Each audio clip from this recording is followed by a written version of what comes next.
For over 600 years, this book has baffled the world's greatest minds. It is written in a language that does not exist. Its pages are filled with plants that have never been found. It contains astronomical charts that match no known constellation.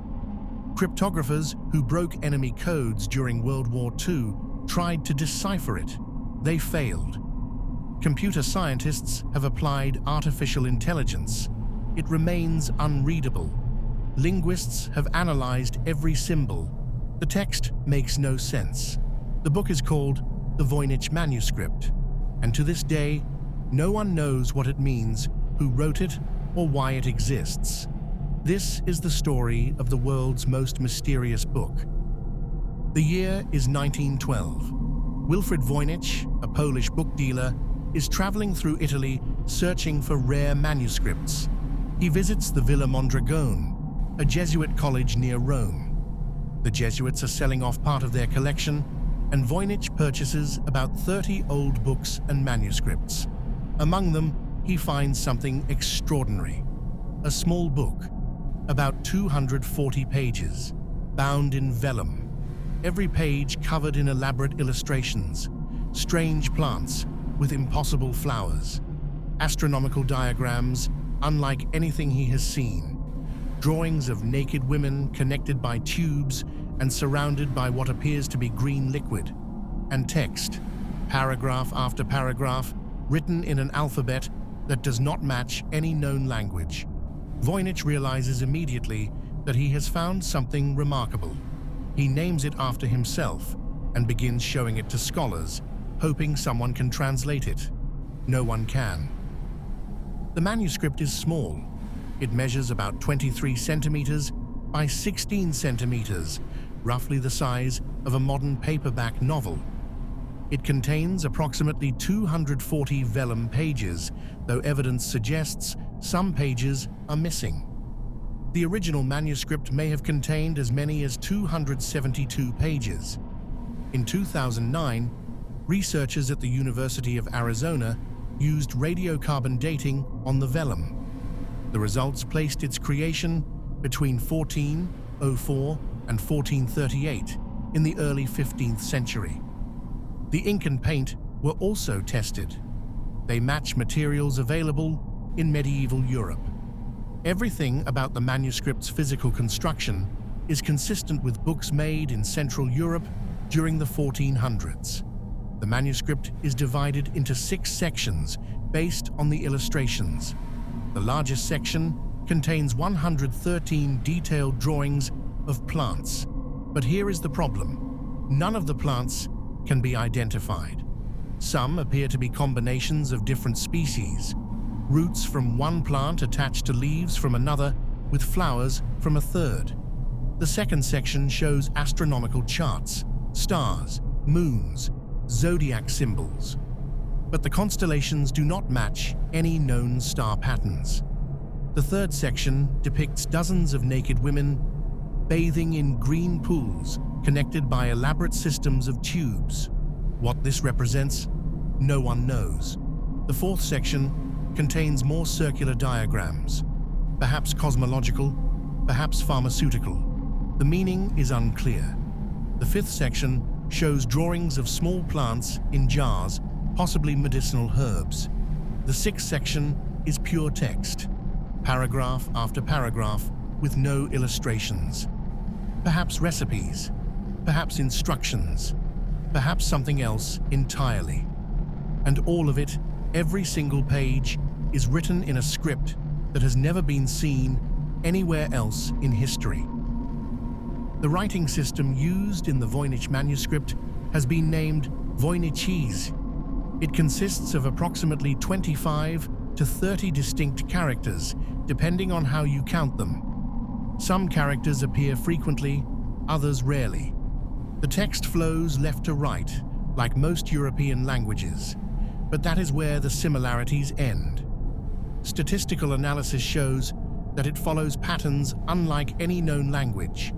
Words repeat in unusual ways.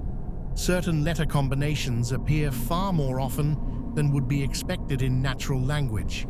Yet the text is not random. It follows rules. There is structure. Linguists have identified what appear to be grammatical patterns. Some characters occur only at the beginning of words, others only at the end. This suggests a real language with real grammar, but no one can read it. In 2013, a team of researchers compared it to over 400 different languages.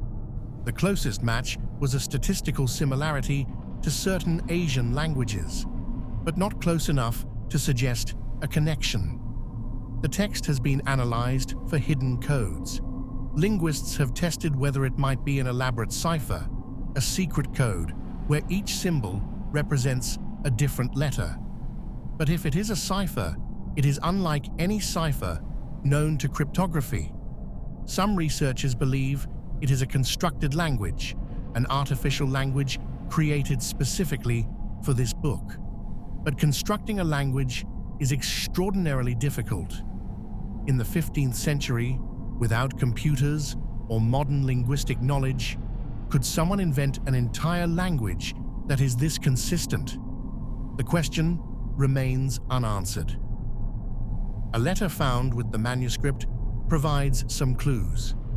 In 1666, a man named Johannes Marcus Marci, a royal physician, sent the book to Athanasius Kircher, a famous Jesuit scholar in Rome.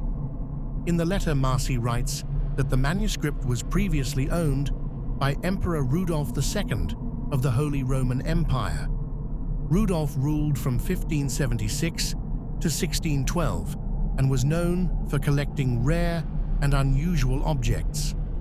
According to the letter, Rudolf purchased the manuscript for 600 gold ducats, an enormous sum equivalent to several years' salary for a skilled craftsman.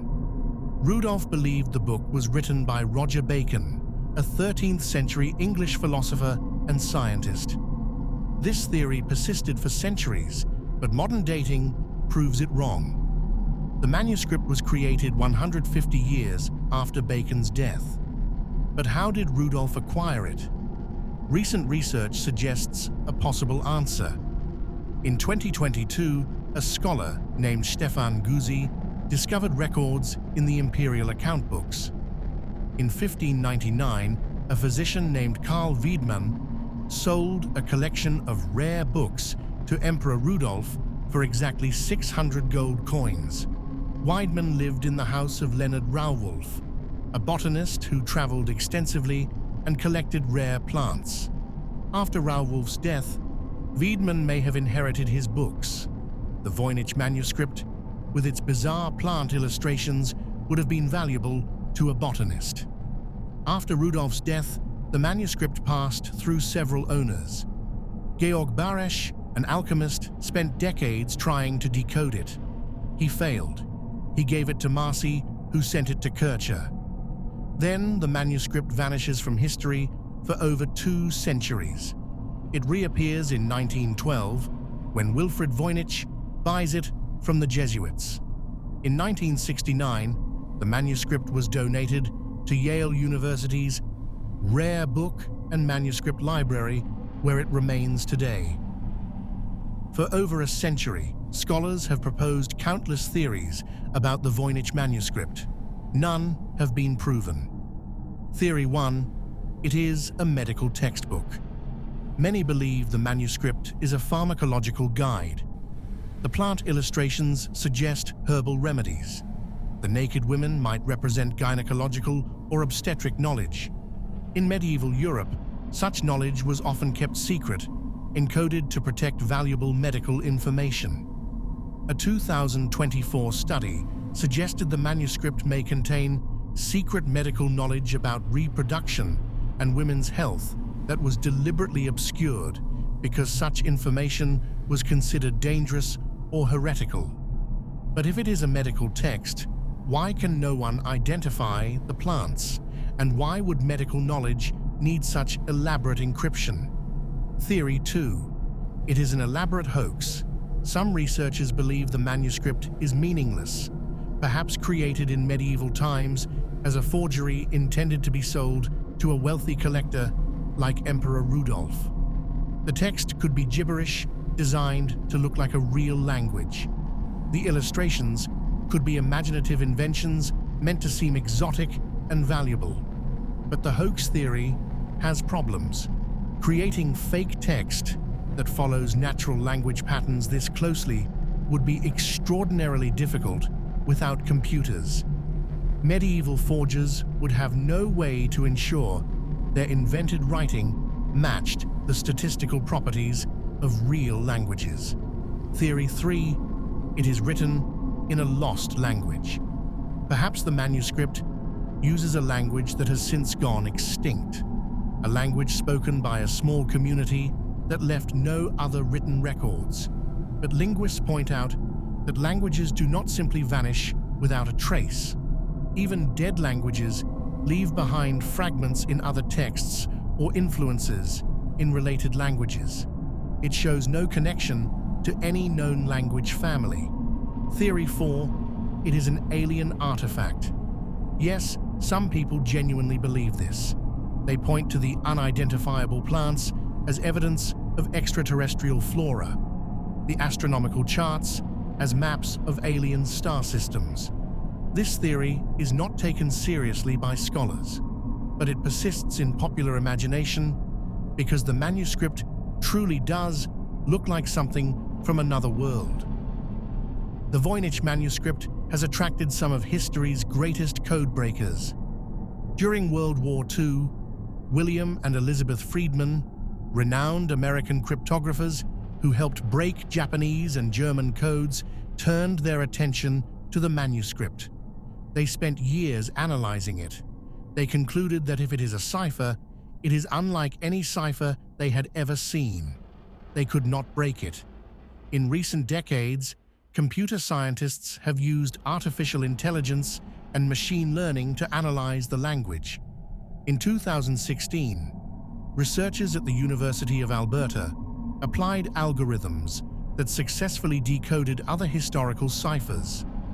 The AI suggested the text might be Hebrew, written in code. But when linguists attempted to translate it using that theory, the results were nonsensical. Other teams have tried different approaches. Some have used statistical models. Others have analyzed the manuscript's illustrations, hoping the images might provide clues to the text.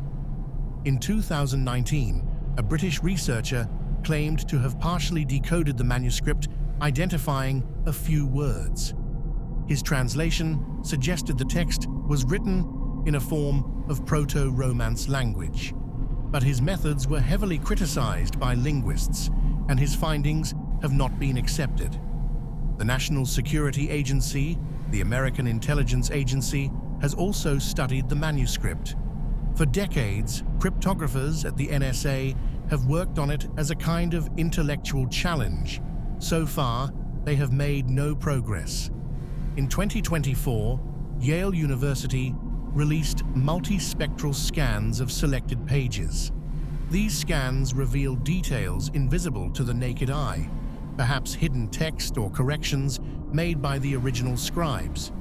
Researchers continue to analyze these new scans, but so far, no breakthrough. The Voynich Manuscript is more than just an unsolved puzzle. It represents something profound about human knowledge and mystery. For over 600 years, this book has resisted every attempt at understanding. The greatest minds in cryptography, linguistics, and computer science have tried and failed. What does that tell us? Perhaps it tells us that some mysteries are meant to remain unsolved, that not everything can be decoded or explained. Or perhaps it tells us we are asking the wrong questions. Maybe the manuscript is not meant to be read. Maybe it is an art piece, a meditation on the nature of language itself, a beautiful, elaborate creation that serves no practical purpose beyond its own existence. Some scholars argue that the manuscript's value lies not in what it says, but in what it represents. For centuries, people have projected their own obsessions onto it. Alchemists saw alchemical secrets. Botanists saw rare plants. Cryptographers saw unbreakable codes. The manuscript has become a mirror. We see in it what we want to see. And maybe that is the point. Maybe the Voynich Manuscript is asking us, not what does this mean, but why do we need it to mean something? In 2016, Yale University published a full facsimile edition, allowing anyone to examine the manuscript page by page. Thousands of people have tried to decode it. Online communities dedicated to solving the mystery have formed. New theories appear every year. The manuscript remains as mysterious today as it was in 1912, when Wilfred Voynich first opened its pages. So, what is the Voynich Manuscript? After more than a century of study, we still do not know. Is it a medical text, a botanical encyclopedia, an elaborate hoax, a constructed language, a work of art? The truth may be simpler or stranger than any of these theories. What we do know is this: someone in the early 15th century spent months, perhaps years, creating this book. They carefully drew hundreds of illustrations. They wrote tens of thousands of words in a script no one else has ever used. They created something unique, something that has survived 6 centuries, something that continues to fascinate and frustrate us. Perhaps someday, artificial intelligence will crack the code. Perhaps a new linguistic theory will provide the key. Perhaps someone will discover another manuscript written in the same script, offering a Rosetta Stone for Voynichese. Or perhaps the Voynich Manuscript will remain forever unreadable, a beautiful enigma, a reminder that the world still contains mysteries we cannot solve. The manuscript sits in Yale's library, available online for anyone to view. Waiting, maybe you will be the one to finally understand it. The Voynich Manuscript, 600 years of mystery, countless theories, no answers. What do you think? Is it a lost language, an elaborate hoax, or something else entirely? Let me know in the comments. And if you enjoyed this exploration of one of history's greatest puzzles, subscribe to Nocturne for more mysteries. Thanks for watching. Until next time, stay curious.